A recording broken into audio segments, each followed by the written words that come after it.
Hi, good evening, everyone. My name is Tomilola Eribake. This is another edition of Ask the Pediatricians Live. Dr. Gbemisola Boyede is available to attend to all your child health-related questions. Please, only questions about children's health, not adults. Please, please, please, call your friends and family, share this video on your pages, on your walls. Let's all come and learn together. Bring in your questions, drop your questions on the video. Drop your questions on the video so we can see, and Dr. Gbemisola will attend to your questions. Remember, child health related questions are what we are attending to today. Thank you. All right. So please share the video. We'll soon start. And for those on Instagram, right now you can see me, but I'm sure you can hear Tomi. So I will try and make sure that I point the camera to my laptop so that you can at some time also see Tomi. Just give me a few minutes to share it to our Facebook groups that are not live. For those on ATP proper, you will be able to say it live and direct, and you can drop your questions also directly under the video. But if you are in ATP still a mom or ATP Ask ATP family, you may not be able to say it directly. You may not be able to drop your comment directly because I'm sharing the video to your groups. So for you, you have to make sure you click on the video if you want to ask a question. If you don't want to ask a question, it's fine. You can just watch it straight and direct from the groups. So I'm just trying to make sure we pin the videos and make sure everybody can see me and can hear me live and direct. And after that, we'll just get starting. Good evening, Jennifer. Thank you for joining.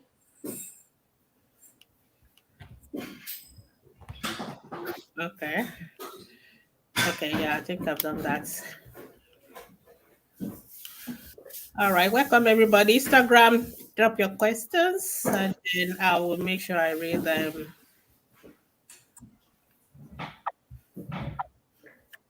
Yeah. Just give us another 2 minutes and we'll be good to go. ATP. Where is ATP? Yeah, okay, ATP. Okay. Okay, yeah, I think we're done. So I will be reading the ones on Instagram, while Tomi will be reading the ones on Facebook. So for those on Instagram, when we're on Facebook, I would just point the my phone towards Tomi so that you can hear Tomi and you can see her. But when I'm reading yours, I'll point it to myself. So just bear with us. I think the most important thing is that you can hear us. Okay, let me just make sure we're also the banners. Yeah, okay. Okay, we have a question. Yeah, just a minute, Tomi. Yeah, okay. I just want to make sure I'm on comment. I think this is better. It's been a while. I have a guess. One is best. Those on Instagram, just bear. I think you can see me and you can see me partially as well through my laptop. I guess that's the best way you can do today. So, but please drop your question, yeah, and then we'll answer them. All right, Tomi, let's go. Jennifer, good evening. Good to see you too. Okay. She also has a question. Oh, okay. All right. Sorry. Please, Doc, is anything negative about a 2-year-old sitting with his pregnant mom, either for the mom, new baby, or the toddler, or is it another myth? I'm not really sure what the question is. Are you talking about a 2-year-old sleeping on the mother is pregnant? Is it negative for a 2-year-old to sleep with his pregnant mother? No, there's nothing wrong with it is not about a meat or anything this time around. So there's nothing wrong with nothing's going to happen to the 2 year old, and nothing's going to happen to the mother, and nothing's going to happen to the baby. Baby. But Ah, generally speaking, we don't want 2 year olds still sleeping. We don't want co-sleeping at that age. We want age. children to have their own bed. We want them to sleep on their own. So I mean, and this is not even about 2 year old. The earlier, the better.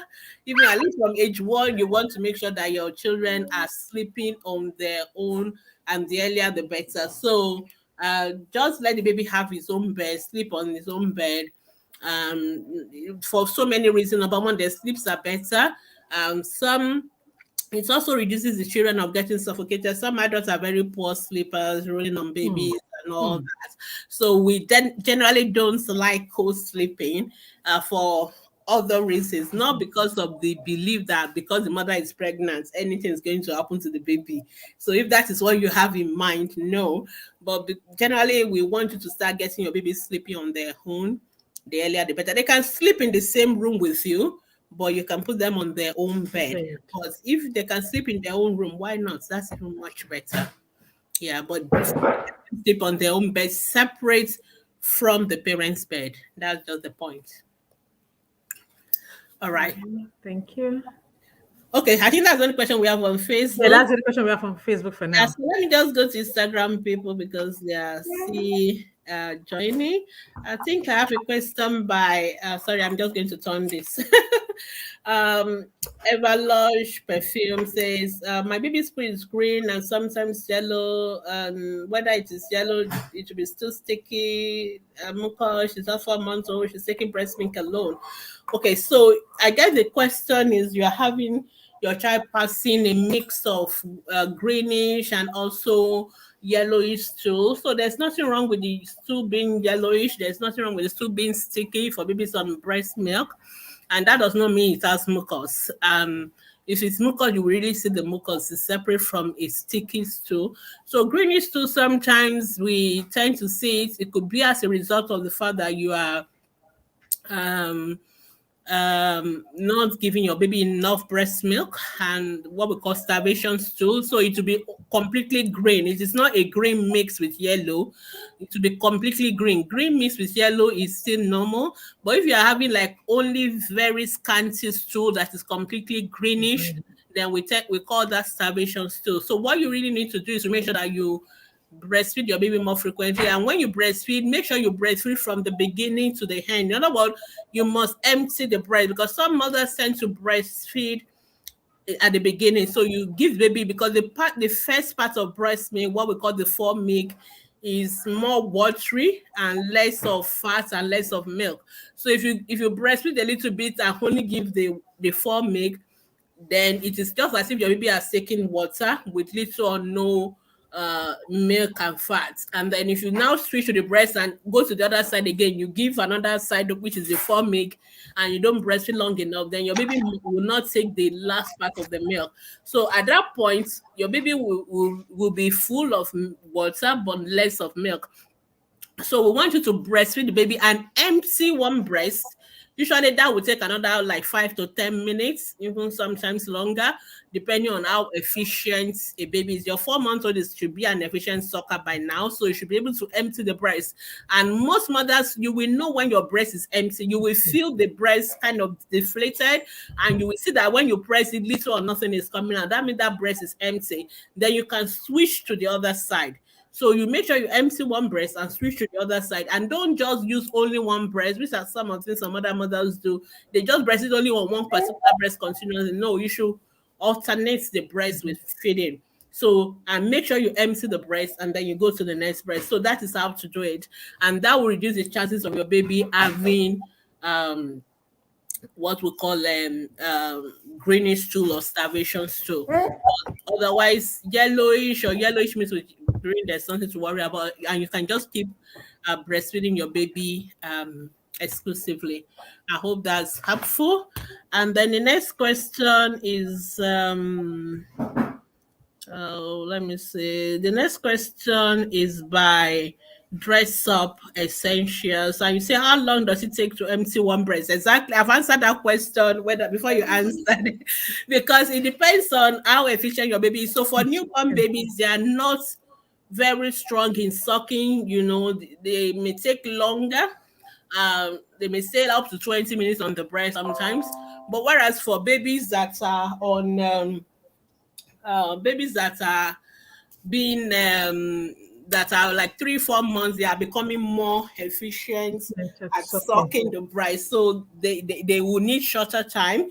But usually I actually tell mothers, you will know when your breast is still full, you will know when your breast is empty as a mom. So I hope that is helpful. That is that question. And then I need to charge my laptop. I know the time may differ for each person. Yes, we've answered that. How long should a breastfeeding session be? We've answered that. Can you mention the vegetable a baby of 10 months old can eat? Your 10 months old can eat any vegetable that you can eat. So if you can eat it, your baby can eat it, as long as it's a vegetable. So I hope that is helpful. So I think I've answered all the Okay. All questions right. on Facebook. I mean, on On Instagram. Instagram. Okay, because Then we we have can go back to questions on Facebook Facebook. now. Let me just quickly plug in my laptop if I go down. That would be lovely. All right, go on, Tommy. Okay, Arama. It says, please, ma. Can you approve the question to your screen? Or No, I I have to can. wait. Oh, I I have can. to wait. Okay. Okay, you are logging as a guest. Okay. Just 1 minute. Let me just make sure my laptop is charging. All right, lovely. Okay. Okay, so let's go on to the next question. Who is that? Okay, sorry. Um. So many of them have not dropped it. Yes. So many. Okay. Please, ma. How do I stop my 1 year 4 months from sucking? Okay, your 1 year 4 months old can keep sucking. We actually like the fact that your 1 year old 4 months is sucking. We want you to breastfeed as long as possible. Just 1 more minute. Okay, so many things have to be done so that we don't run into trouble. Okay, lovely. So your 1 year 4 months old can breastfeed as up to 2 years, but if you are now ready to stop breastfeeding, yeah, that is fine. So we have some tips. Number one is that you make up your mind that you are ready, because I do get a lot of questions from mothers saying, "Oh, I want to stop breastfeeding." Then your baby is crying. Then the next minute you are breastfeeding again. So you are not really ready. You're not You have ready. to be psychologically and emotionally ready to stop breastfeeding, because whether you like it or not, your baby is going to cry, and that is not the end of the world. So you once you are ready, it's better to do it gradually. So you take out one breastfeeding session per day or something. So, for example, if you are breastfeeding throughout the whole day, you may decide not to breastfeed throughout the morning, afternoon, and only breastfeed at night. Right. So you can start doing like that instead of just stopping suddenly, which is what some people do. Well, some people do that by actually taking their baby maybe to another person, maybe their grandparent for one weekend or a week, and then by the time the baby come back, you're forgetting about breastfeeding. But before you start weaning, which is what we call weaning, make sure your baby is already established on all the food. Your baby is eating complementary food very well. Baby can eat very well. There's no issue whatsoever. And you also, you are psychologically, emotionally ready, and then you can now begin to cut down and I think the easiest one is to cut down the breastfeeding during the day, morning and afternoon. So just breastfeed only at night. And then when you're ready to do the night one, you can just stop. And then for the first 2 days, it's going to be difficult. Your baby is going to cry. You just find a way to comfort the baby. You may need to wear a firm bra. Your breast may be full yourself. You may need to take some painkillers and wear a firm bra. But usually within 2 or 3 days of not breastfeeding, it will stop. But don't fall into temptation of breastfeeding the baby again, or that you can use warm compress to let out some of the milk, but don't keep pressing your breast, because the more you do that, the more the milk will keep flowing. So once you do that, then the breast milk will stop. So that's just what you need to do, but don't do it so suddenly. Try and do it as gradually as possible. I hope that is helpful. All Thank right, you, let's go on doctor. to the next one.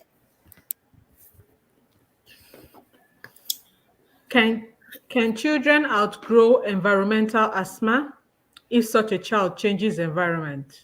There's something called environmental asthma. We only talk about asthma. Asthma is asthma. I know what you meant though. What you meant is that there are triggers for asthma. So asthma itself is a genetic condition. So you have a genetic tendency to have asthma. So usually there will be somebody in the family who has asthma, either the mother, most of the time, there should be a family history. So that child already has that genetic tendency. But there are now environmental triggers. So if a child has an environmental trigger for their asthma and they change environment where that trigger is no longer present, that child will have less episodes of asthma. But that does not mean the child has stopped being asthmatic, but the child will have less symptoms. So, and we have less episodes of asthma. So that is possible. But it is not, we don't call it environmental asthma because of that. It is still bronchial asthma, but that child is always going to have that tendency to have that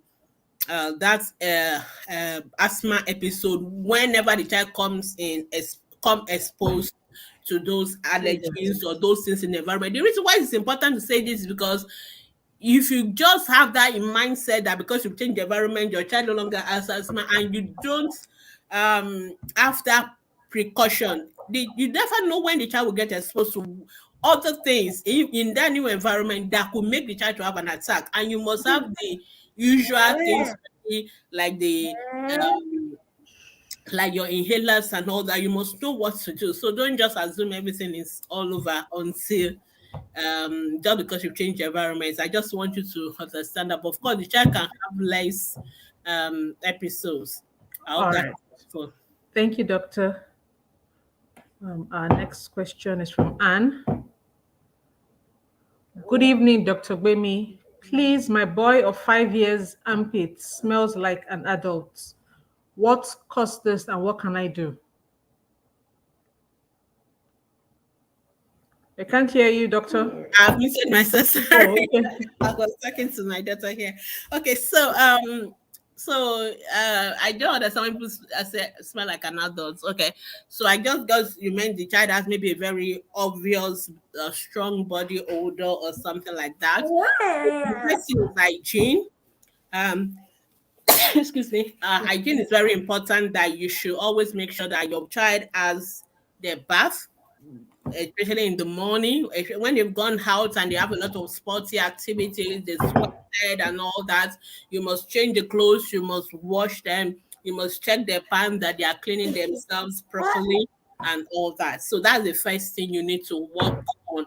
And if after that you need to check, are there other things like maybe growing hair like under the armpits or anything, like some children can have what we call early puberty, and that may also come with some of these smell and all that. Then in that case, you may need to see the pediatric endocrinologist at the hospital. And so just for them to check to make sure there are no endocrine problems with the child. So, and then if they're rare, they need to investigate it and they need to address it. But most of the time, it's just basically just dealing with the hygiene around the child and making sure that you supervise them. Don't assume that because they're now 5 years old, they already know how to take care of themselves. No, they don't. And they still need a lot of your support in getting them in maintaining good hygiene. I Okay. hope that helps. Yeah. All right. Thank you, doctor. Our next question says, my baby was diagnosed of meningitis that resulted into hydrocephalus. Please, what could have caused the meningitis? Is it from adults or where? So meningitis is an infection of the brain and is usually bacterial infection. And so the child must have been exposed to the bacteria that causes the meningitis. So that, for example, if you live in the northern part of of Nigeria, we have what we call the meningitis belts, and people in those areas are exposed to meningitis. And actually, we have vaccines that to protect your child against meningitis. So meningococcal vaccine is now one of the immunization that we give children. Even in Nigeria, we give them meningitis meningococcal vaccine A, serotype A at age of 9 months. When you go for your measles and yellow fever, they also give you Men A at 9 months. In some other country, they give other ones. But there are so many other germs like Haemophilus influenza that we also give as part of as part of penta. Enter. That Haemophilus is also one of the bacteria that can cause meningitis, so you also get immunization for that. And we also give pneumococcal vaccine. Pneumococcal vaccine protects against the bacteria called strep pneumonia. And streptococcal pneumonia is also one of those bacteria that can cause meningitis. So there are three big causes of bacteria. I mean, big causes of bacterial meningitis. There are different kind of meningitis anyway. So we have the bacterial meningitis, we have the virus meningitis due to viruses, even fungi and all that. But those one, the fungi one are common among those who have immunosuppression. A majority of people is most, like what you described, will most likely be a bacterial meningitis, and those bacteria are all over the place. And so sometimes that is why we have to take immunization to protect our children. So currently we are giving all those, the three big ones, the streptococcal pneumonia, the Haemophilus influenza type B, and the meningococcal bacteria. We have vaccines against them to protect your children. But these vaccines protect against these three big ones. But there are other bacterial infections that can also still cause meningitis. So, because you are talking about how to prevent it, and I mean, where did it come from? It's a bacteria. Your baby must have been exposed. Another reason is that if your child has an infection in the blood, we need to treat it very quickly. If you don't treat it quickly, it can spread. It can spread to other parts of the body, including the brain. And that is why when children are sick, we should not be assuming it is just malaria. Because if you assume it's malaria, if your child has infection, then you don't go to the hospital. And then some of us, even when we think the child has infection, we just keep giving them ampiclos or whatever. You never think anything can be more than malaria, or it cannot be more than anti-malaria or antibiotics. Those are the wrong practices, and those are the things that allow those germs to multiply in the blood and then gets into the brain. So you have to ask your own doctor specifically how it happens to your own baby, because they may have asked a lot of questions to how did your baby get exposed to infection. How old was your baby when your baby has meningitis? You didn't tell us the age or anything, so it's also difficult. If you tell me the age, maybe I will guess what could have happened. For example, if it's a newborn baby, for example, most time it could be from the umbilicals. If the cord gets infected, it can spread. If it's an older child, if you live in an overcrowded area, if you are the type that there are too many people, living in an overcrowded area, it's also one of the areas where people can get exposed to that germs and all that. If you live in the north part of Nigeria, like I said, the meningitis outbreak do happen in the northern part of the country, what we call the meningitis belt. So those are the risk factors for meningitis. If your child is also immunosuppressed, and that is why we talk a lot about nutrition, because when children are underweight, they don't have enough immunity to fight infections, then they can also get exposed to this kind of germs and all that. So what you're asking us is difficult to answer, to be honest, but I just want you to tell you that there are many possible ways by which your child can be exposed. Or if your child was not immunized, that's another risk factor for meningitis. But even in other parts of the world, it can happen, and sometimes we don't know why some children still have meningitis.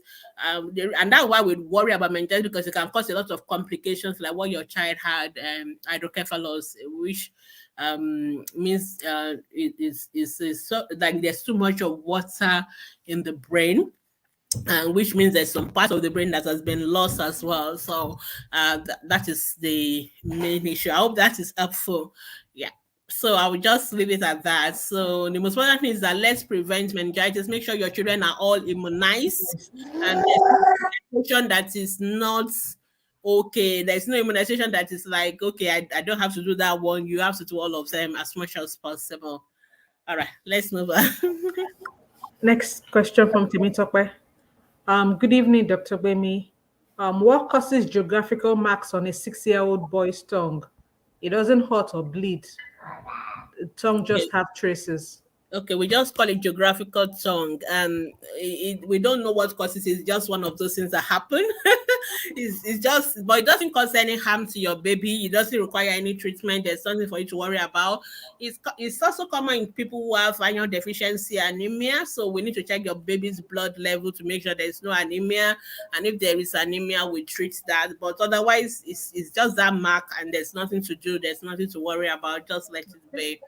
All right, but just make sure it is geographical tongue, because sometimes parents just assume. Some children can also have other problems on their tongue. Like some people can have what we call glossitis, where their tongue is so smooth as a result of maybe some deficiency of vitamins and all that. So I always want you to let a doctor do that diagnosis and not yourself, so that we don't miss out something Hmm. else that is so important. So just be careful. But if you have asked us and we told you that, then that's fine. All right.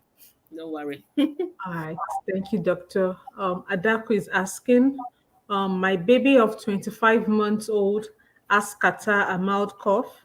We treated it a few months ago, but it's here again. Will it resolve on its own, or should we see a doctor? Because I'm scared she might pass it to my newborn, 5 weeks old, because my baby had catarrh and cough at 2 weeks old, which they prescribed antibiotics and nasal drops, and both of them have noisy breathing while sleeping at midnight when the weather is very cold. None has fever.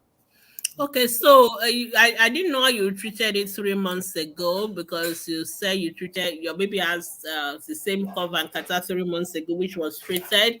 I don't know what treatment was done. So, but I worry about why your children are having recurrent respiratory tract infections. I think that is my main concern, and then I think you need to look at that and look at how to protect your children. So if they don't have fever.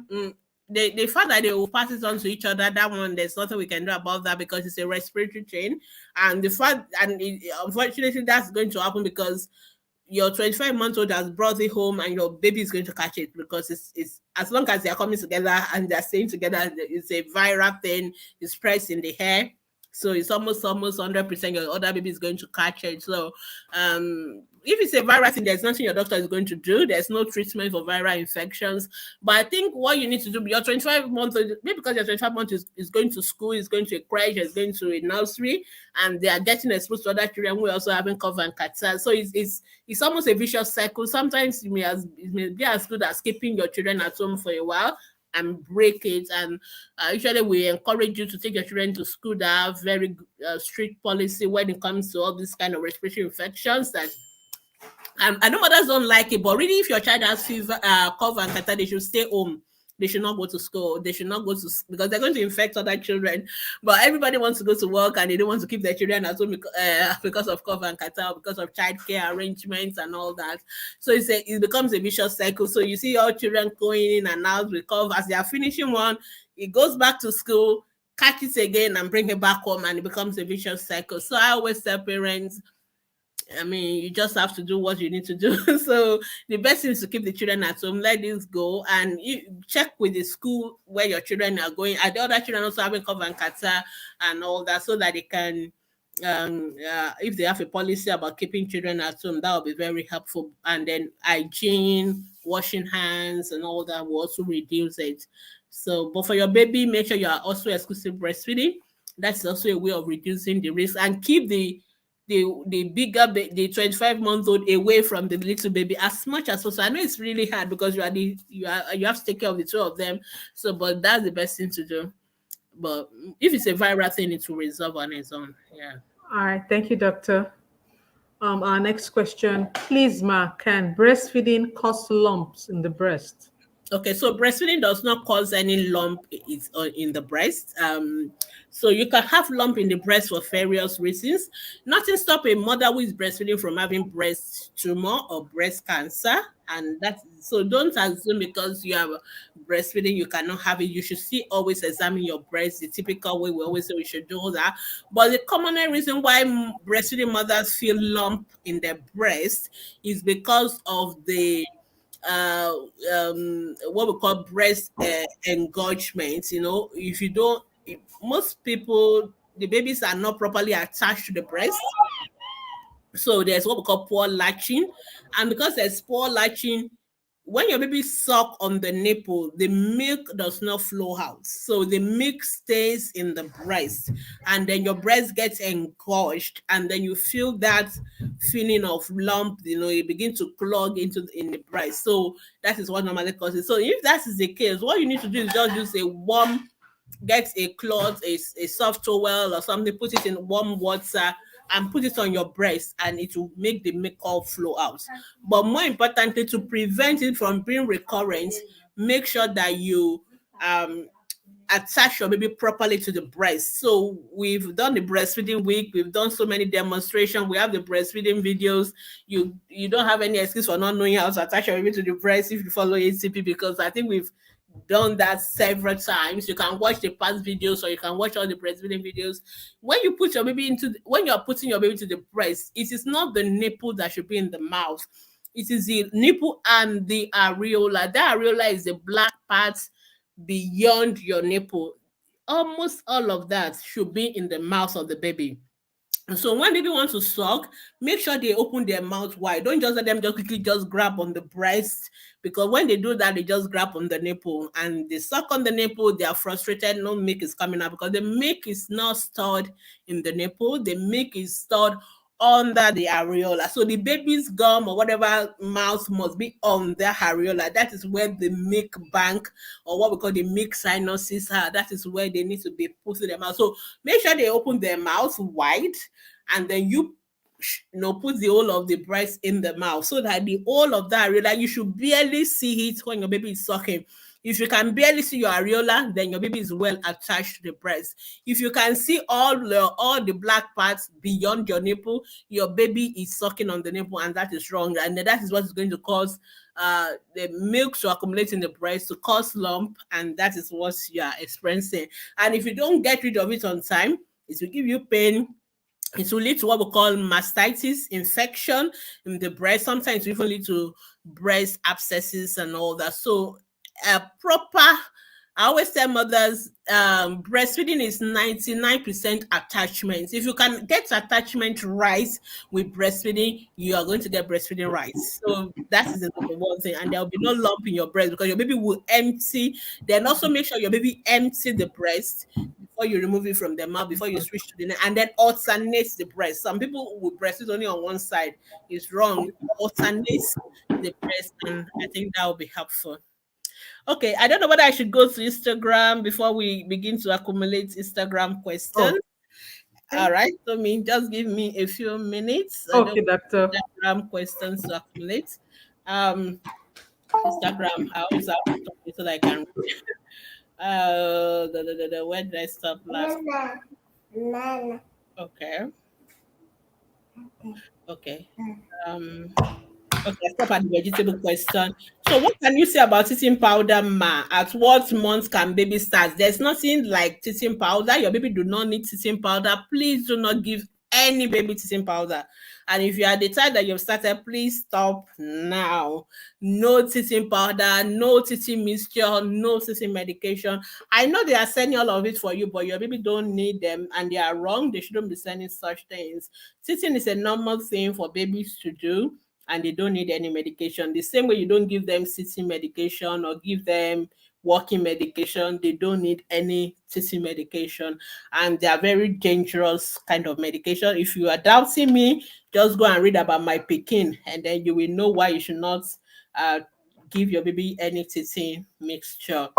Okay, then Evaluation perfume. Is it possible for your baby to belch without being fully satisfied?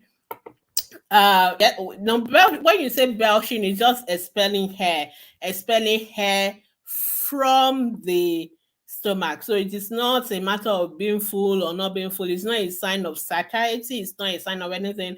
If your baby is sucking so much hair when breastfeeding, baby is going to have to get rid of the hair as well. Okay. But to answer that question, people also need to know that how do you know whether your baby is getting enough milk? It's not by their crying. It's not by the fact that they're always sucking 100 on all the time. Because I noticed that mothers worries a lot because they felt oh, my baby is not getting enough breast milk because whenever I remove my breast, the baby keeps on crying, or whenever the baby keep crying and the baby always wants to suck, always wants to suck. Those are not the sign of a baby who is not getting enough milk. Because sometimes a baby will suck and they will even vomit, but they will keep on sucking. And always one month, because those are things that make people not to do exclusive breastfeeding, because they worry that maybe your baby is not getting enough milk. And even when the baby, so I always see, and I'm thankfully some of you also come back that even when you're giving them the formula, the same thing happens. So even when you know you're giving a baby 100 mils of milk, baby still crying, it's not that the baby is not getting enough, because crying is not a sign of baby getting enough milk or not. Or the baby sucking does not mean the baby is not getting enough milk or not. Baby cry for so many things. It's not only because of food. And babies suck for many reasons. It's not because they are hungry. So if you get that sorted in your mind, you will never be worried about your baby crying because that means they've not gotten enough milk. And that will deliver you from people that want you to formula feed because they think maybe your breast is not enough, because your breast is more than enough.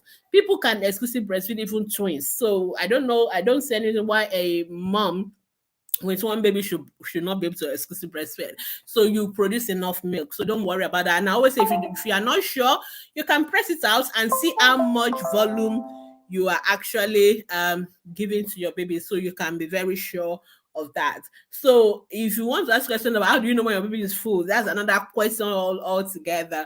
The most important thing, the most objective evidence that the baby is getting enough milk is that baby is gaining weight. That is the most objective evidence that a baby is getting enough milk. That we can see the baby is gaining weight, no matter how much your baby cries, no matter how much baby suck. If your baby is not getting enough, is not gaining weight, your baby is not getting enough. If your baby is gaining weight, your baby is getting enough milk, because your baby cannot gain weight if they're not getting enough milk. Another, because obviously you don't want to wait until the day you go to the clinic to weigh your baby to know whether your baby is getting enough milk. Is to also see how much you express. So most newborn babies just need about 60 mils of milk every 3 hours, because we work out the amount of milk they need by their weight. So, for example, it's usually averaging about between 100 and 120 mils. So, let's say your baby is 4 kilos. All your baby needs for a whole day is just about 480 mils of milk. So if you are giving all that milk already, that is more than enough for your baby. So it doesn't mean that if you were the baby, if you give your baby 500 mils and your baby is still crying, it doesn't mean the baby is not getting enough milk. So your baby is crying for all the reasons, not because it's not getting enough milk. And so that's why some mothers are not sure. You will tell you express and tell us how much volume your baby takes, so you can actually see it for yourself. Because when your baby is sucking directly, sometimes you are not sure of how much they're taking. But when you express it and you give them with a cup and a spoon, then you know how much you're giving. And I know that your baby actually takes more when you breastfeed directly than when you express. They take more, because when they are sucking, they are drawing it out a lot more. So you will never know. And then, like you said, sometimes we even weigh the baby ourselves. We weigh the baby before you breastfeed them, we weigh them after breastfeeding, so we can actually estimate how much of milk has gone into them. So you really need to understand that, so that you don't panic and think, okay, because baby is crying, or baby wants to suck and suck and suck all the time, baby doesn't want to leave the breast, then that means your baby is always hungry, or your baby is not getting enough milk. Then you want to go and give formula, then you end up creating troubles where there is none in the first instance. So mothers need to understand that, so that you don't panic at all. As long as you are lactating well and your breast is getting full, you can express, you can see milk coming out, and your baby suck, because baby can suck and they will suck until they are full, your baby definitely is getting enough breast milk. So don't use belching, don't use crying, don't use sucking as a way of knowing whether your baby is getting enough milk or not. So I really want to answer that, because that's one thing that most mothers worry a lot about. Okay, show me for King is saying my baby of 16 will breastfeed 3 to 4 times a day, not up to 5 minutes. Most time I have to force her before she can even suck. She only suck better when sleeping, especially at night. So for Shabby for King, you need to make sure you are number one. I've answered a lot of about breastfeeding is attachment. You need to make sure that your baby is well attached to the breast. Your baby should be sucking every 3 hours. Minimum, that is every 3 to 4 hours in a day. A baby should suck at least 8 to 12 times a day. So if you are on exclusive breastfeeding, your baby should be taking milk 8 to 12 times a day. If you are formula feeding, your baby is not going to take enough. If you are giving water, your baby is not going to suck, because if you are giving those things, your baby stomach is full of other things. And most of you say you are exclusive breastfeeding, but you're also giving water. So if you give water, your baby has water filling the stomach, so there's no need to suck. So if you are doing exclusive breastfeeding, I always have to repeat it, even though it sounds so redundant. But I see a lot of Nigerian mothers always telling me they are doing EBF, then the next minute they are telling me they are also giving water. So I begin to wonder whether people actually understand the word exclusive, or they don't understand the word exclusive breastfeeding. So I always don't assume people are doing exclusive breastfeeding, even when they told me they are doing exclusive breastfeeding, because I found out that sometimes I think people just think exclusive breastfeeding means you are giving breast milk. But even though you are giving water, it's still exclusive breastfeeding. It is not. If you are giving water, it is not exclusive breastfeeding. If you are giving drugs the doctor has not prescribed, it's not exclusive breastfeeding. If you are giving if it's exclusive breastfeeding, it's only breast milk only. And you should give breast milk, and your baby should suck every 3 to 4 hours in a day on demand. If you are lactating well and your baby is not sucking well, and your baby is not gaining weight, there is a problem, because sometimes some babies have other health issues. And the first way we know, for example, if a child has a hole in the heart or other problem, one of the way we know is that they don't feed well. They suck poorly. Babies have medical issues, endocrine disorders, they don't suck well. So definitely you need to see a pediatrician. But if your baby is sucking well, and it's only breast milk you're giving, and your baby is gaining weight, then that baby is taking enough. So you really need to check. Are you giving other things apart from breast milk? Is your baby gaining weight? Those are things we need to check. And these are the things we should be checking when we go for our immunization clinic. So I always worry when people have gone to immunization clinic 2, 3, 4 times, and they still have some of this complaint. I'm like, why didn't you raise these issues when you go to your immunization clinic? Because there should be a doctor there. Even if there's no doctor, if you raise it with the matron, they should signpost you to the doctors, because this is why you go for immunization. We are not only just about giving immunization to the baby. Anyway, that was another issue that came up during the weekend, because I found that many of you go for immunization clinic, they don't even weigh your babies. It is really upsetting to me that you go for immunization clinic and your babies are not weighed. Those are mixed opportunities. How do we know your baby is gaining weight when we don't weigh the baby? So it is not, that immunization clinic is not about just immunization. We need to weigh your baby. And we need to check that your baby is gaining weight. And if your baby is not gaining weight well, they need to weigh your baby. They need to plot it on the immunization, the weight chart. There's a part of your immunization card that has weight and age. They should plot it and see that your baby is growing nicely on a center chart that is above, that is right for the baby. And if your baby is not doing that, then they should ask you questions. Why is this baby not getting weight? How are you feeding your baby? They should ask you questions. And if you ask you questions and they're not satisfied, they should refer you to the doctors or to the pediatrician. So if we are not doing all these things, then it's not right. So these are the kind of questions people should ask during immunization. So it's not just about giving injection to the babies. It's about checking the babies. It's part of the what we call child survival strategies to make sure we pick up children who needs help early enough. So please, that issue I think I've addressed is just take notes of which one your baby falls into, and then you should your baby is now 15 weeks, weight is 6.5, not so bad. At least your baby is gaining weight, it's almost doubling the weight, which is good. So your baby is getting enough milk, but you didn't tell, are you exclusive breastfeeding or are you doing formula feeding as well? Because you didn't sell that. So it's important for you to tell that, because if you're giving other things, then your baby is not going to it's not going to suck as much. So only milk and all that. Okay, so Shami for King, you need to watch our breastfeeding videos on how to attach your baby to the breast. But your baby is gaining weight, so I really want to know whether you're exclusive breastfeeding or you're doing formula feeding. So just let me know that. Do I need baby shampoo to wash my baby's hair or just normal bathing soap because it's quite hairy? Baby shampoo is better for washing your baby's hair.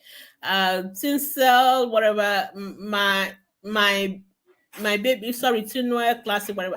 My baby of 1 year, 11 months can't chew food only, swallowing every food you give her. Is it normal? Does your baby have teeth already? So some babies struggle initially with chewing food, but that's why for them you need to cut the food tiny, and sometimes you need to make it mashed. or period and all that. But usually with time, they should start chewing their food. So and also make sure there are no other health issues with the baby. So if there are other issues with development and all that, then I will worry about that baby. But if the baby is otherwise well, it's just something some children don't get into chewing on time. And then but with time they begin to do that. And then Faith is saying, my baby of 10 weeks was having cough and catarrh, went to the hospital, was given augmentin, Coartem, paracetamol. The cough started again after his 10 weeks immunization. So I'm not sure what's the interval between the old one and the new one, because I'm not really sure I understand the question. If your baby has been treated before and your baby is now have cough again, then you need to go back to the hospital. But more importantly, how do we prevent your baby from having the cough and the catarrh all the time? I usually don't recommend antibiotics for cough and catarrh without fever, without evidence of respiratory difficulties. Most of them are viral. They don't need antibiotics. The most important thing, like we said in the earlier question, is to prevent exclusive breastfeeding, avoid smoke, avoid cooking in the room, avoid spraying your room, things that can irritate the airway of a child, avoid firewood, smoke, generator fumes, avoid older people or older siblings who have cough and catarrh for coming near the babies. These are things you need to do to prevent. So instead of focusing on treatment, focus on prevention, and make sure your baby is exclusive breastfeeding is one way to to kind of prevent your baby from having respiratory tract infections. My baby is 6.2 at 14 weeks. Is that overweight, underweight? That is normal weight, even though you didn't tell us the birth weight. Thank you so much. You have answered your question. Thank you. Okay, show me for King is giving me answer. Sorry, what did you say? If breastfeed contains a lot of water, why then does my baby always strong and she's on EBF? If your baby is on exclusive breastfeeding, your baby's stool will not be strong. Never, it won't be strong. The baby's stool being thick does not mean it is strong. So you must understand the difference between a hard stool and a stool that is just thick. But your baby's, if it's on breast milk, is not supposed to have hard stool, because the baby's stool will be soft. It may be thick, but it won't be hard. The hard stool come like clumps, like round, stool and all that. So if you are giving your baby water, that may be why your baby is not getting enough. That your baby is not sucking well. So please don't give water, give only breast milk, and don't give any other thing else. Only breast milk. Okay, I think the last question. Is there anything I can do to stop my baby from sucking his finger? So be very sensitive to your baby's cues. Feeding cues. So babies start to suck their finger because you don't breastfeed them on time, and they are looking for ways to, something, and then in the process they get their fingers into their mouth. So try to make sure that before your baby starts sucking their fingers, you breastfeed them. Also, for a 15, usually by age of 3 months, they can start playing with toys in their hands. So you can give them other things to do with their hands so that they will reduce the chances of them putting it in their mouth. But if it's already an established, established habits, you just have to live with it, and the baby should outgrow it, hopefully by age of 4 to 6 years. But don't go and put bitter leaf on their hands. Don't go and put gel in their hands. Don't do all those things. Please just let the baby be. But divide them away. Give them things to do with their hands that will reduce the chances of them putting the finger in their mouth. So I hope that is helpful. All right, thank you, doctor. Let's back to Facebook. Where do we stop? Okay, yes, that's where we stopped. Okay, this is a response to. Yeah, we've already answered you. We've told you what to do. Don't worry, we are not judging you. 1 year is okay. You can stop. I just started giving my baby formula since we have completed our exclusive breastfeeding, but I noticed that his poo is green in color. Any cause to be worried? So now, when your baby have finished exclusive breastfeeding, formula is not the next thing. I don't know why. I don't know where we missed that. Where did we get it wrong in the information? Because I see that all the time, and I always repeat the fact that after EBF, you keep on breastfeeding. You don't stop breastfeeding, and you don't ever need to buy formula. That is the truth. I know many of you don't believe that is possible. You don't ever have to buy a single kind of formula all your life for your baby. I'm telling you the truth. Because after exclusive breastfeeding, you keep on breastfeeding your baby. What you need to add Yes, is other food. semi-solid food, and it is not formula. But I see people thinking when they've done EBF, the next is go and buy formula, and they ask me, should I buy this A or B or C? It is not. And I'm like, seriously, you don't even need to buy that, because for the first 2 months when you start when you start complementary feeding, your baby is still going to be taking 80% breast milk. Breast milk. We are just saying that breast milk is not going to be enough now. So we need to start adding solids, semi-solid and solid. And what are those things? Cereals, your tuber, your yam, your potato and all that, your vegetables, your protein, your fish, you can boil your chicken very soft, those kind of things, and mix it together. That is what your baby needs. Your baby don't need formula. And some formula actually make babies too green because they have iron in them and all. Iron. So you can read about that. But please, what I want you to give your 6 month old is complementary feeding, not formula. You can, if you think that, okay, some others say, okay, I just want to have the milk to the pap to make it, it's Cereal. fine. But I always say you can even express your breast milk and add it to the pap as the milk. Seriously speaking, you don't need to buy any formula. You don't. Everything your baby need is in your kitchen. The same rice, the same yam, the same potato, the same plantain, the same meat, fish, chicken, everything. All you need to do is that when you are starting, it's going to be porridge like or semi-solid like, soft, more puree like or liquid like. Then when you go, as baby gets to like around 9 months to 1 year, then you make it more solid and maybe tiny pieces. And then by the time baby is 1 year, they should be eating everything you are eating. That is the goal. So there's no special food from after exclusive breastfeeding, and there's no need to buy anything from the shops. If you want to do it because it make life easier for you, because you can easily buy it, and you have to buy. But really, everything you need to give your baby from 6 months is in your kitchen. You don't need to buy anything from the shops. That is the truth. And you can keep breastfeeding for as long as 2 years and above. So that is what we recommend. And if you watch all those our videos of Breastfeeding complementary videos. feeding, you will never see any example where they use anything from a can.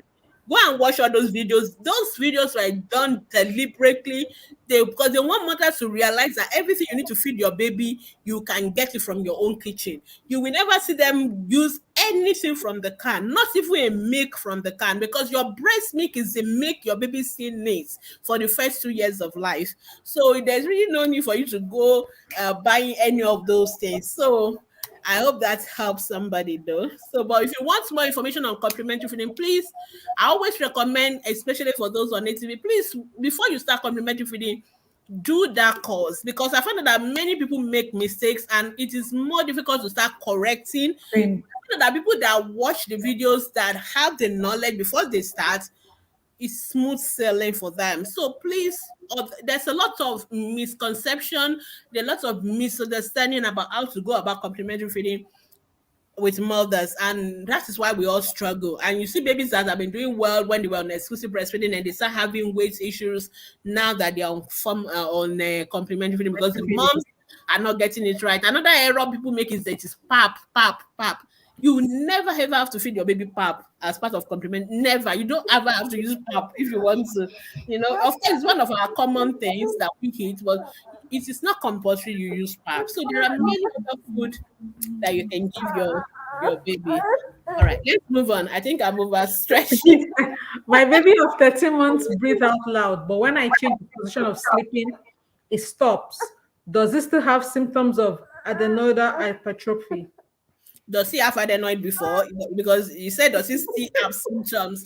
So noisy breathing does not mean your baby has adenoids and all that. So like you rightly notice, if it is a poor positioning of of your baby sleeping and all that, that is okay. So if you are worried whether your baby has adenoid or not, then you need to go see a doctor. So we cannot say because your baby does not breathe loud or baby does not have adenoids or not. So there are other symptoms of adenoids, enlargement, and if your doctor has told you your baby has adenoids, you also need to see your doctor if you think it has resolved. But we cannot say what it is or what it's not without examining the baby. So it's up to you.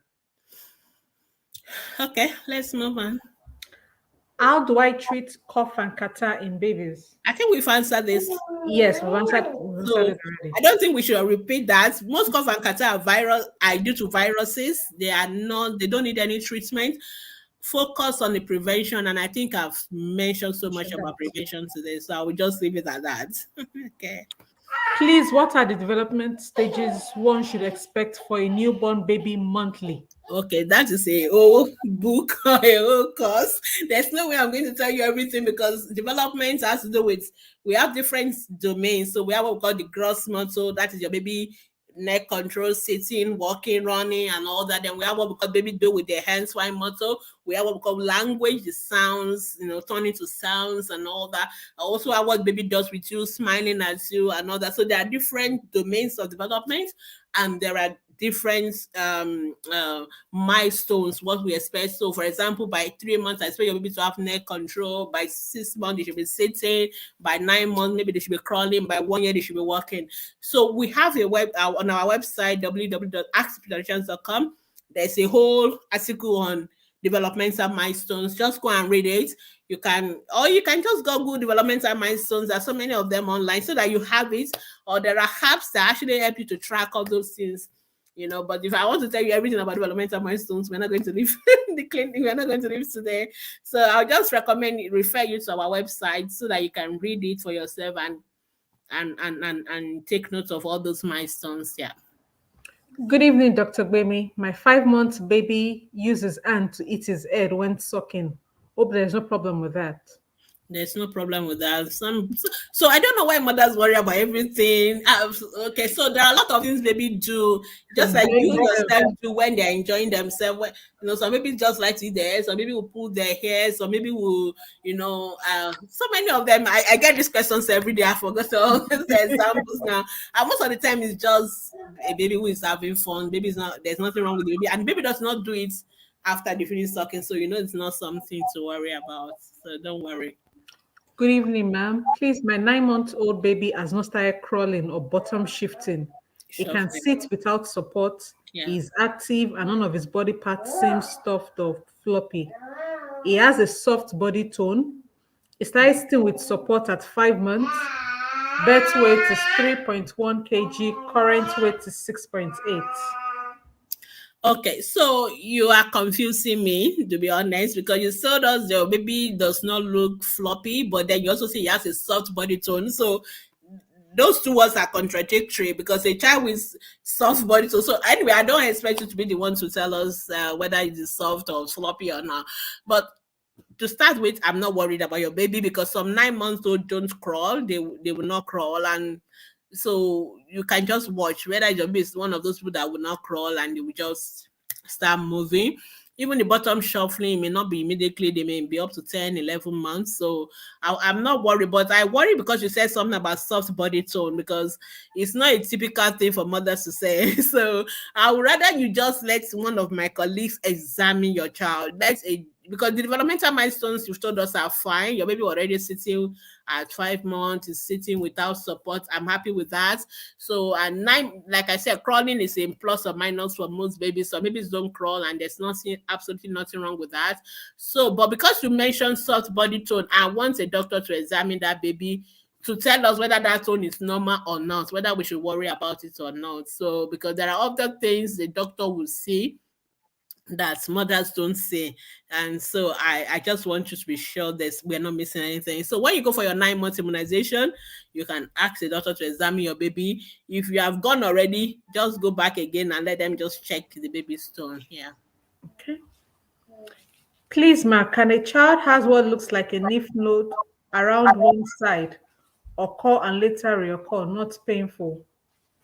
So a lymph node is a permanent part of your body is always there. So it gets bigger when there's infection, and then it gets smaller when the infection has gone. So if you have another infection again, the lymph node can get bigger again. So if that's what you are asking, so there's nothing wrong with lymph node. It's always there. It's not going anywhere, but it's only that it gets bigger and obvious when there's an infection, and it gets smaller when there's no infection. Okay, our time is almost up now. So please don't drop any more questions because we are 7 already. Yes, ma'am. What can be the cause of a loud breathing in a 2 years old child, both in the day and at night? So one of the commonest thing is adenoid enlargement. So please see a doctor to examine your child, and they may want to do x-rays of the neck, or they may want to refer you to the ENT doctors as well. We already answered this one.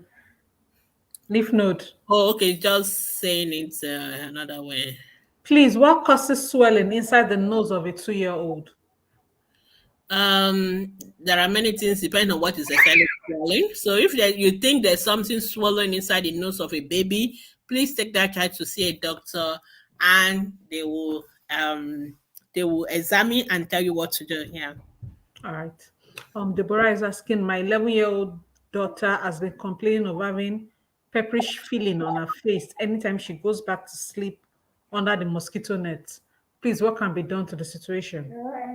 So is it the first time she's using the net? Is it a new net? Has she been sleeping, because she's 11 years old? Has she been sleeping on that net for all her life, and this is a new thing, or is this? So you really need to be specific with this kind of information, because I don't know whether the pepperish feeling has anything to do with the mosquito net or not, because that is what you seem to be associating it with it, and for that to be a good association, then you must tell us whether that net is new, or your baby has your child slept under that same net without that pepperish feeling. That's the point I'm making. Or it's just because now that you're using this particular net, because some insecticide treated nets some people could be allergic to the chemicals that is inside it and all that. So, but you are not very specific enough for us to make this association. And I am very wary of association. Sometimes mother make association that have no basis. If your child has been sleeping under that same net without having any pepperish feeling, it has nothing to do with the net.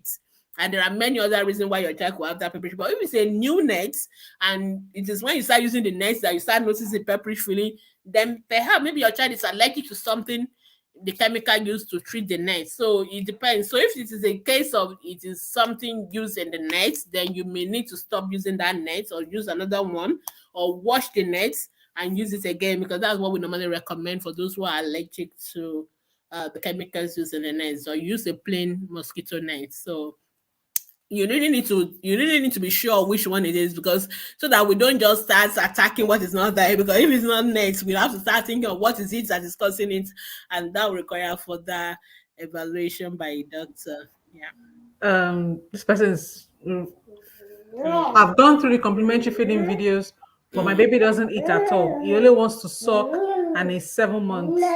I did exclusive breastfeeding. So it's not enough to watch the videos, it's to put into practice what is watching the videos. So you need to be patient, because if you have watched the videos, and if you have ever listened to me, and you've ever read any of my my write-ups, you notice that patience is also one of those attributes. Your baby is 7 months, so you are just starting complementary feeding. It's too early to start complaining that your baby doesn't want to eat at all. How much food are you giving? For example, when you start complementary feeding, I say you should start with only 2 or 3 spoons, just twice a day. So you can imagine that. So most time mothers some of you are watching the videos, but you are not also taking notes of some of those things. So maybe you need to watch it again and really understand the simple, pay more attention to things like the quantity you should give, the frequency of what you should give, how often you should give. Of course, you need to try food. If you try one food, you must try it for 1 week before you say your baby is not eating that. Then you try a new food. So if you are after 1 month, you're already telling me your baby doesn't want to eat at all, how many food have you tried? For how many times? So it shows that you are also not being patient. So because usually I always take note of people that complain after 1 month, because you cannot start complaining after 1 month because you've not tried enough. Because after 1 month, you've only supposed to have tried only 4 food. And remember that you are starting with small quantity of food and you are gradually working up. Don't expect your baby to start eating 50 meals, 100 meals of pap, 3 times a day.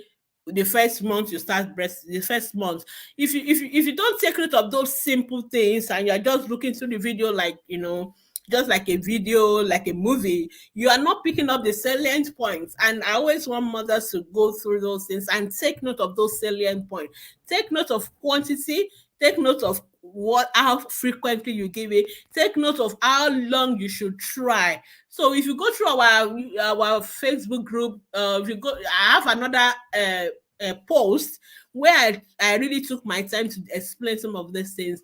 And you need to be patient, because it's not going to be like your baby has been on breast milk for 6 months. Your baby is not just going to jump onto beans or rice or yam straight away like that. And we don't expect them to. Remember what I said, even at 7 months, your baby is going to be taking 80% breast milk. So it is fine for your baby to be taking more breast milk, but you are gradually introducing new food, and you should be patient and don't try to force baby to eat a lot. Some of you want them to be eating everything so that you can stop breastfeeding. It's not going to happen that way. So just be patient and go back again, watch the videos, read some of my articles, some of my posts, and go through those tips. It will help a lot, and be patient. I think that's the last thing. Okay, we need to rush now. My baby is 13 months, still not able to stand and walk. What can I do? There's nothing to worry about. Just let the baby be. Usually if your baby is not, usually your baby should be able to stand though at 1 year. If your baby is not standing, then maybe you should see a pediatrician. But usually by 18 months, that is when we start worrying about the walking part. So yeah.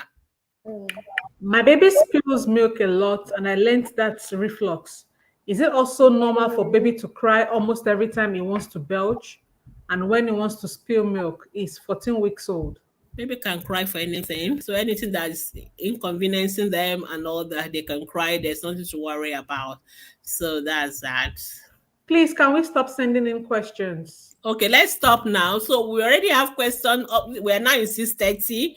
So I think those on. Okay, somebody can help us close our question. Okay, I think I can do that. So okay, go on. Esther is asking, good evening, doc. Please, my 3 months plus baby, birth weight 2.5 kg, current weight 6 kg, always sleep, opening her legs wide. Should I be worried? And also she has both fontanelle anterior and posterior, which are deep, and it extends to the forehead. But no fever, very active. Should I be worried? I don't know what you mean by your baby is opening her legs wide. That sounds strange to me. Yeah, that sounds strange. And the fontanelle thing, if it's really that wide and extend, I think your baby needs to be seen by a pediatrician. I think it's better. Do you want to? Are you okay to go on, or you want to take a to leave? I don't want to stress you. No, we can continue. Sorry, I've already closed the comments, so no more comments. So Esther, I worry about a lot of things to say about your baby. I really want your baby to be examined by a pediatrician, just to be sure we're on the safe side. I would have said I'm not worried initially, but there are so many things together. Too many things together. We should check it out and make sure we're not missing out anything. How can I teach my baby to speak? He is 19 months. Okay, so for a 19-month-old, they should have at least one or combining 2 words together. So if your 19-month-old has no words at all, you should see a speech therapist.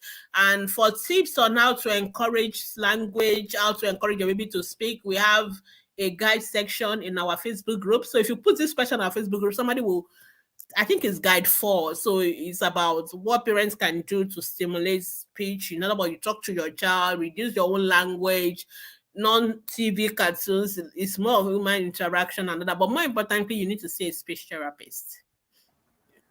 Can I give my 11-month-old baby custard? Yes, you can. Doc, sorry to write again. I'm the one with 25 months old and 5 weeks. My older baby got it immediately she started school last term, and since then it comes and goes. And I stress a lot getting her away from the little one because she's all over him. I know your challenges. I've already answered it already. So it's sad, but I don't know what you can do. That's the honest truth. That's the life of a mother with a preschoolers going to school. You just can't. You just have to. Good evening, ma'am. My baby rejected the formula. She prefers breast milk, And that's a good baby now. and I'm not always around. She's reducing in weight. I am thinking of buying another formula. She's 5 months old. Please, ma, I need your advice. My own advice is to express your breast milk. When you express your breast milk, those who are around when you are not around, the baby can give you express breast milk to your baby. And then when your baby is 6 months, you can start complementary feeding. I'm not sure you really need to stop wasting your money buying different formula. Your baby is good, baby is listening to the and Doesn't want doing to waste money. okay, let's move on. Good evening, doctor. My baby of 3 months and 1 week likes sucking one side of the breast comfortably. But once you give her the other side, she cries while sucking and removes her mouth at intervals. Those persist we giving now. There's nothing like baby like sucking one. It's the same breast and it's same thing flowing through your breast. So I always say mothers, if you think your baby does not like this side of the breast, why not start with that side first? When your baby is really Very hungry, hungry. maybe that and that will be fine. Okay. So but you should what do I call it? Alternate your price. Oh, thank you, princess. Thank you, Princess. Thank you for joining. Okay. Anne is asking again, please, doctor, must baby empty the two breasts at every breastfeeding session? No, it doesn't have. Some babies are okay with one breast. Some baby will need it too, but it depends on how much you lactate as well. But most babies will take only one side. But what I want to say is that if you breastfeed on the right, and that's the only one baby takes at that particular session, when the next session Session. start Move. with the left, so you must alternate it. Don't start again on the right side that baby just ended with. Yeah. Good evening, doctor. Please, what can I apply to my 6 weeks old baby who has a swollen laps due to vaccine he got today? Okay, so you just get a small handkerchief, put ice block, the cube one, the small ones, put it in the handkerchief and just apply it. You can apply it for like maybe 5 seconds and take it off. Give another break of maybe 5 minutes, apply it again. Just keep doing that intermittently. And please be very gentle with the legs. Don't keep handing it anyhow. Be very gentle. And of course, give baby paracetamol as well. Do that for the next 3 days. It should go down. Please don't rub, don't apply anything. Don't apply rub, don't apply kerosene, don't apply anything. Just put ice and don't rub it. Just put it on it. Take it off. No. Put on it, take it off. It is blood that is underneath it. And what we're trying to do is to make sure that the bleeding stops. And then that blood will kind of organize itself just the same way while you have clotting and all that, and then you have like a small add something that is fine. Eventually the body will clear it off. So that's what you really need to do. And We've answered this one. don't talk about this at the immunization center, because you should be having that conversation, what to expect and what to do as side effects of immunization. Okay, I think we need to feedback to those in the health centers. Yeah. Doctor, we've answered this one. Okay, fine. Yeah, let's thank you. My baby is 21 months and still breastfeeding. I have not menstruated yet. Is this normal? I had hormonal imbalance and high prolactin that made it difficult to get pregnant. Will it be hard to get pregnant again when I stop breastfeeding? Okay, so as long as you are breastfeeding, you may not see your period. That is fine. There's nothing wrong with that.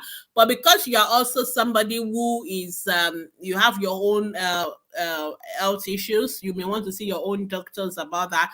We can never say it will be hard or it will not be hard. You got pregnant before and you have a baby, so I don't think that should be difficult again. So, but I guess you were treated for the initial issues. That's why you were able to get pregnant. So obviously your gynecologist will know what to do when you are ready for the next baby. So just see them. But I don't really think you should worry. Okay. So somebody is helping me to answer question. Okay. But you can't. So when people see questions, they just answer. Most people answer question because you always think in one dimension.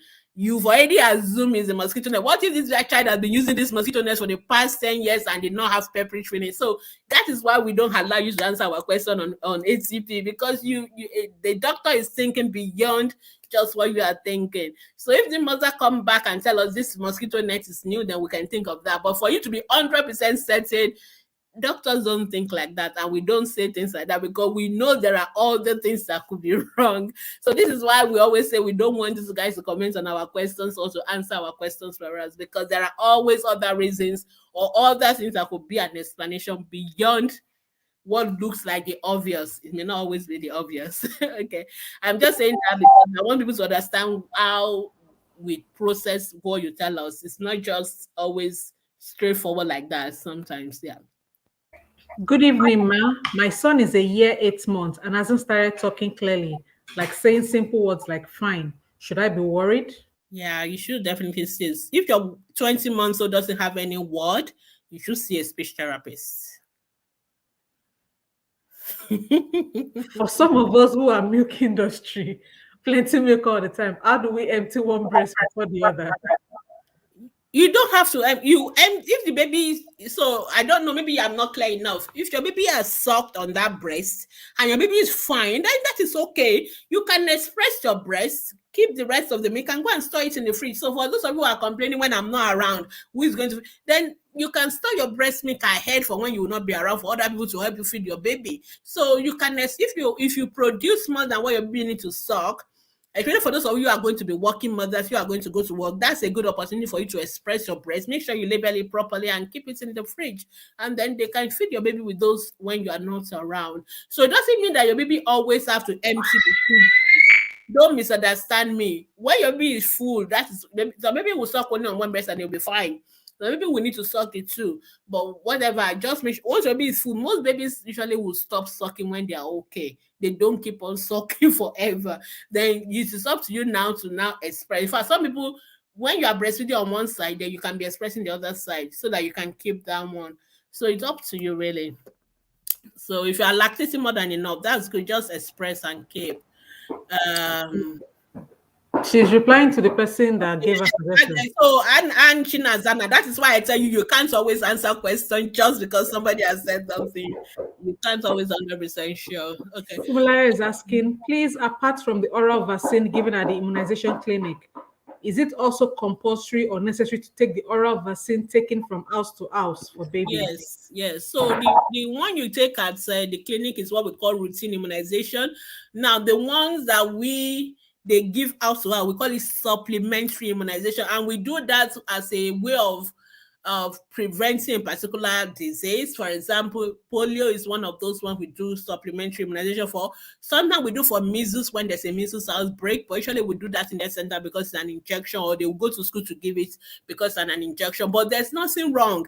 Don't worry, your child will never overdose on immunization, but your child is protected and your child is also helping protect other children, because the more children that are immunized at one particular point in time, the more protected all the children are, even those who have not taken the immunization.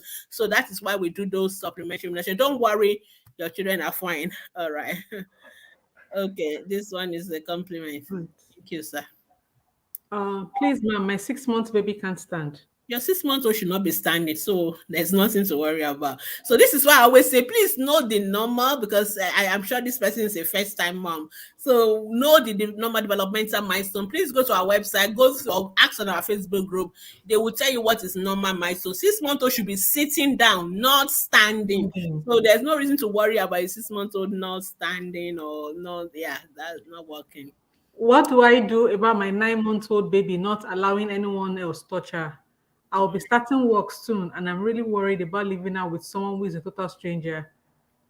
Okay, that is normal. We call it stranger anxiety. It's a normal development thing for babies to do that. So, but don't worry, when it's time to leave your baby will cry, your baby will get over it. So there's nothing to worry about. So I know there's nothing that is how children learn. There's nothing to worry about it. But And crying don't make baby sick or anything. So it's okay for them to, after a while, they get used to it that my mom is not going to be around.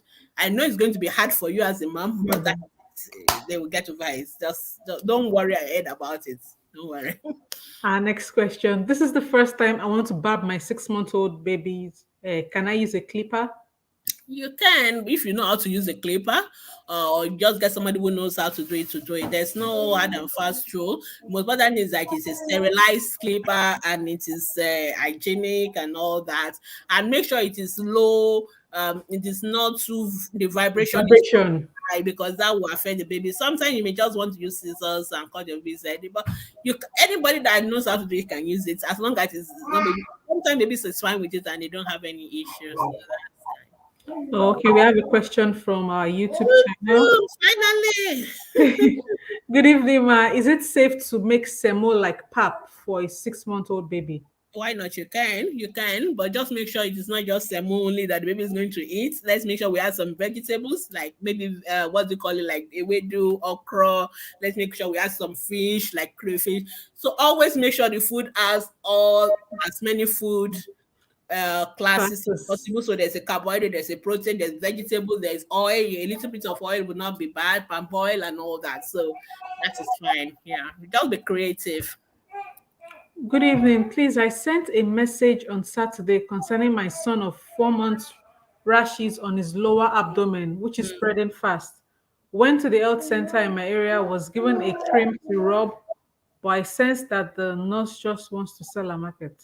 I don't know. I don't- So unfortunately, we cannot allow you to post a picture of a child's private parts on our Facebook group. So you may just want to see a doctor, because we can't treat rashes without seeing rashes. So that's the honest truth.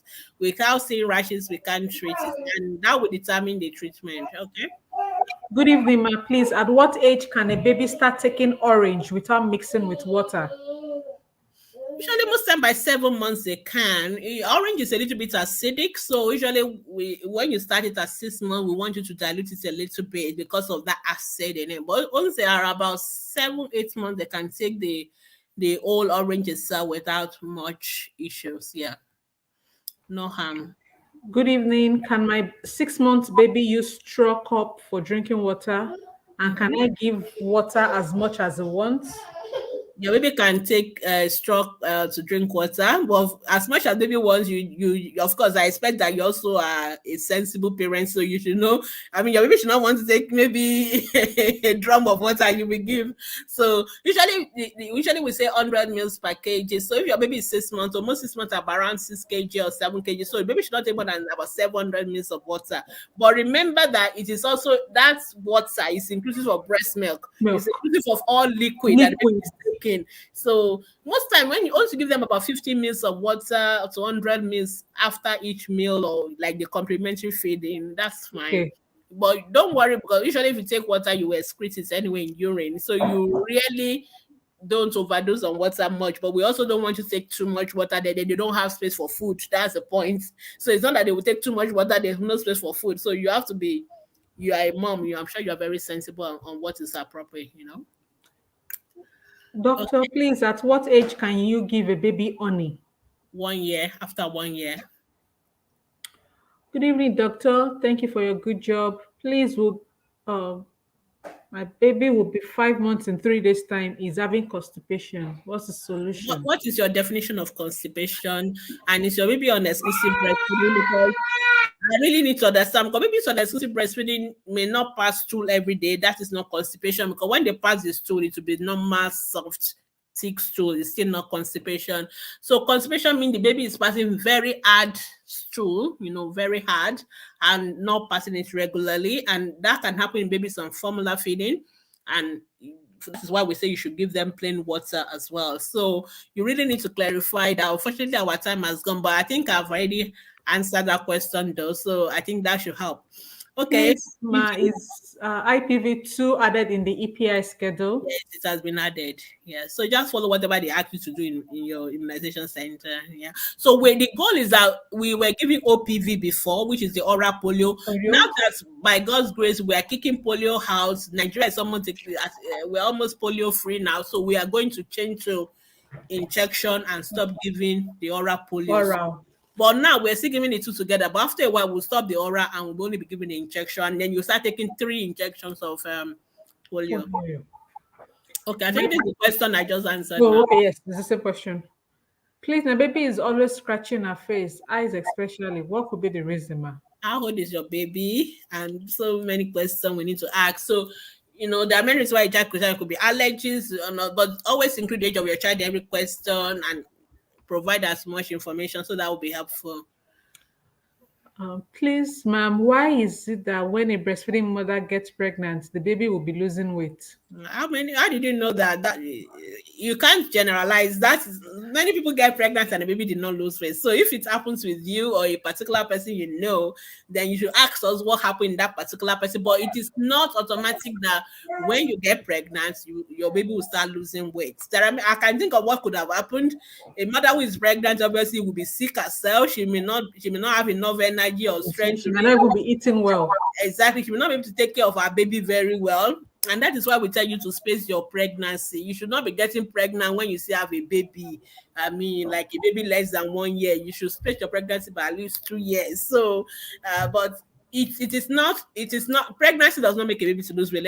Let's clarify that. So if the baby is losing weight, we need to know why this particular baby is losing weight. So how is mom that feeding and also many other questions. So, but it is not, it's a myth to say pregnancy will make a mother to lose weight. So let's solve that.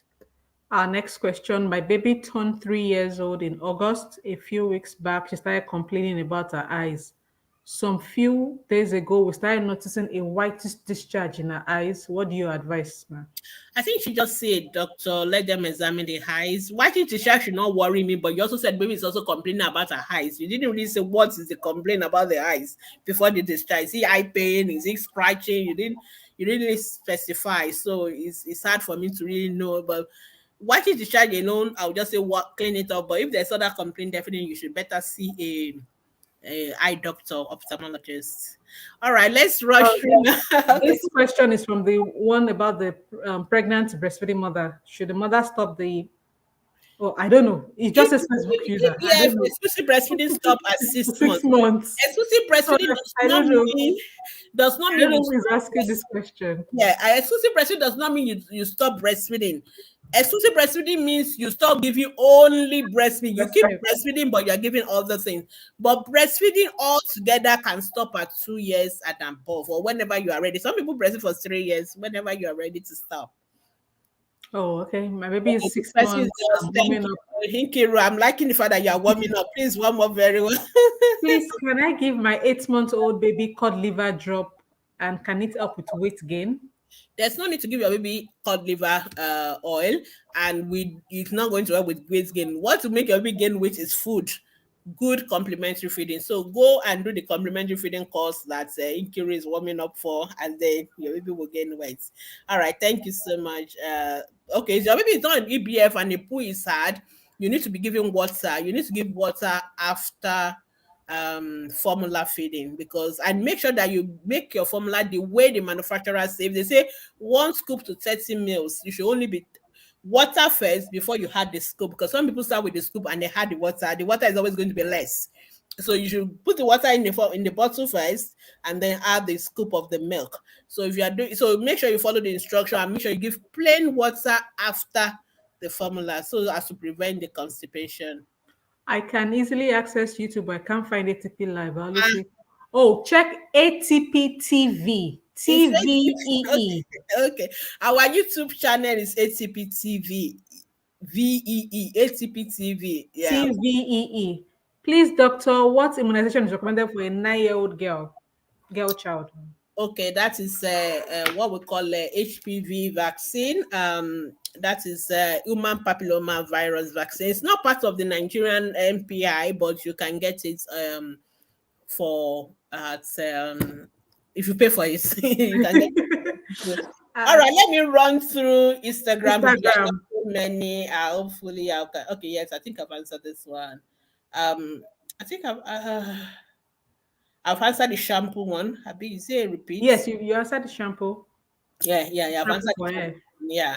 Um, why is shampoo better, ma? Because shampoo is liquid, the same way you also don't use soap to For your wash hair. your own hair in the salon. And that is the same reason why your baby also need to have their own baby hair shampoo so that you can really wash the scalp. And some of you, when you use the soap, you actually leave the soap in, you don't wash it off properly.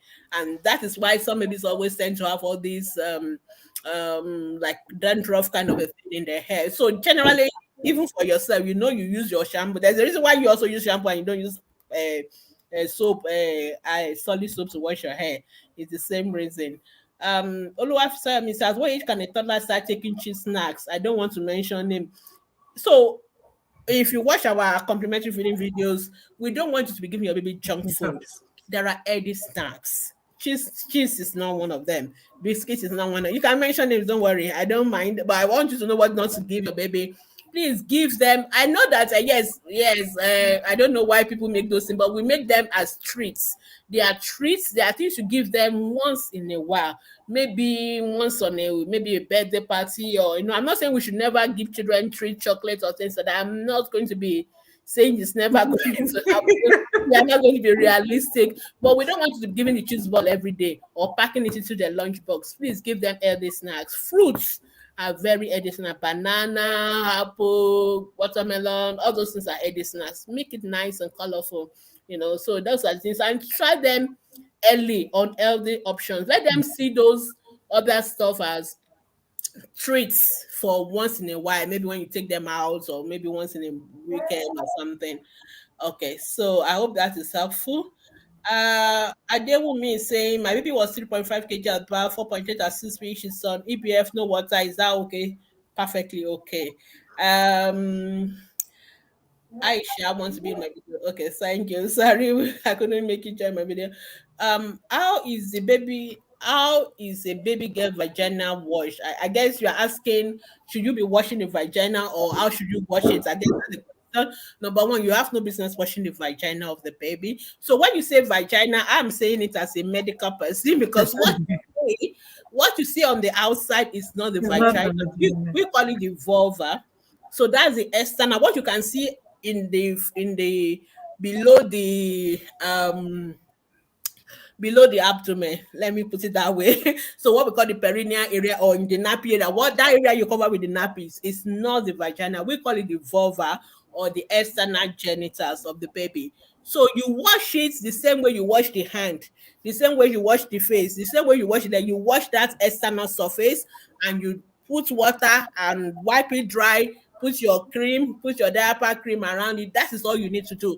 Please don't put your hand inside the baby's because the vagina is actually on the inside. When you open up this place where the urine is coming from and you go inside, that is the vagina. You have no business there. There. Please don't press the clitoris down. Please don't apply powder. I always answer question more than you ask me because I also know the things you are not asking me. So all the things the grandmothers do, don't do it. They have no business pressing the clitoris down. They have no business putting powder. They have no business cutting any parts of those external genitalia, the clitoris. There's no need for any female circumcision. I know some people don't do female circumcision anymore, but they begin to apply powder, they begin to apply methodatum or Vaseline or press down. Please, you have no business doing any of those things. The same way you wash the face, wash the head, just wash that external surface, let water rinse it out, and then dry it. Because you are going to put diaper over it, you can put your diaper cream around the area, and that is all you need to do. And that is all. Don't do any of the things. Don't create problem where there is none. Hi dog, my baby just turned 10 months. She has been stooling greenish, slimy pool. We have given antibiotics in the hospital, oral sink as well, but you continue. What can I do? All right, so I usually don't recommend antibiotics for stools, for diarrhea. There's no need. I know some doctors don't know that, or maybe some people who are not pediatricians, they do all that. So the question is, why is your baby having greenish stools? How's your baby feeding? So that's the first thing I'm going to ask you. So you watch what you're feeding your baby. I'll recommend you breastfeed more and also give complementary feeding. Hygiene is very, very important. Make sure that you wash your hands regularly and all that. If your baby is being kept with somebody else, and make sure they are doing the right thing by your baby and focus on that. So focus on prevention rather than antibiotics. So stop all the antibiotics. The antibiotics can actually make the diarrhea worse. Some of them can do that, and that's what you really need to do. So stop the antibiotics, give ORS, oral zinc, as long as baby is still having diarrhea, but focus on prevention, hygiene. Make sure the water the baby is taking is boiled water. And because even in Nigeria, sometimes you can't trust some of this water they call pure water or bottled water because we've seen all sorts of things. Unless you know of the brand that you're using, but prefer to boil your water. hygiene, make sure the baby is eating food. Don't bottle feed. If you are giving bottle as a way of giving complementary feeding, please stop. Let the baby eat from a cup and a spoon that you can wash properly and then you can scrub. And make sure that their food is not watery, pap, all this kind of thing. Make sure it's thick porridge fed with spoon and all that. And baby is also being breastfed. Please, when you baby is now when you stop EBF, please don't stop breastfeeding. Keep breastfeeding because it still protects your babies against of this kind of infections. And I think that is the last question, hopefully. Yeah. No, let me just check. Yeah. Yeah, that's the last question. All right. Thank you so much, Thank you, everyone, for joining.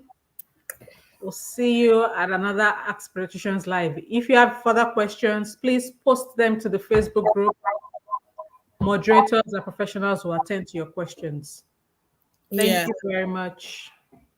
Okay, somebody is asking when is the question on. Just put this question on our Facebook group. Somebody will say it will give you all the links. You're on our page, so please navigate to our Facebook group and ask the question because we don't answer questions on our page, but we do definitely answer on our Facebook group. And somebody will give you all the links to all the videos and everything and our guide section. I'm sure you will love it. All right, thank you so much, Tommy. I'm always overshooting my time. Okay, but I'll see you guys next week. Thank you and bye. Bye-bye. And bye to my those our members that were behind the scene there. Yeah, I'll be behind the scene member. All right, take care. Bye. Yes, ma. Bye, ma. Bye.